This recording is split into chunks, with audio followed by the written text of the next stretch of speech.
ఏదైతే WhatsApp డీపీలో Lokesh photo పెట్టుకుని మోసం చేసినటువంటి ఒక ముఠాని ఆంధ్ర పోలీసులు వెళ్ళి హైదరాబాద్లో పట్టుకున్నారు.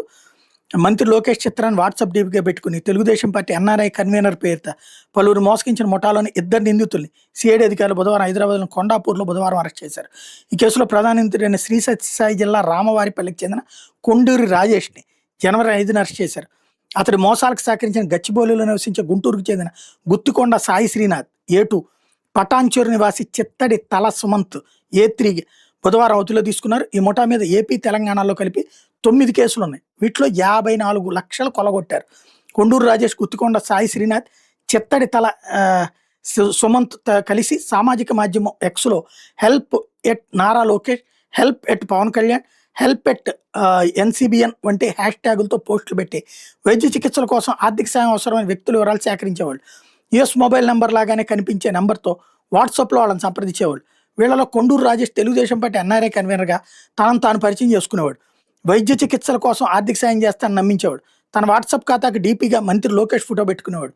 నకిలీ బ్యాంక్ క్రెడిట్ రసీదులు పంపించి ఆర్థిక సాయం అందిస్తున్నట్టు నంబలికేవాడు. కొద్ది రోజుల తర్వాత వాళ్ళకి బ్యాంక్ మేనేజర్లా ఫోన్ చేసి సాయంగా అందించే సొమ్ము జమ కావాలంటే 4% రెమిటెన్స్ ఛార్జీలు పంపాలంటూ తన బ్యాంక్ ఖాతాలోకి డబ్బులు జమ చేయించుకునేవాడు. సాయి శ్రీనాథ్, సుమంత్ దీనికి సహకరించేవాడు.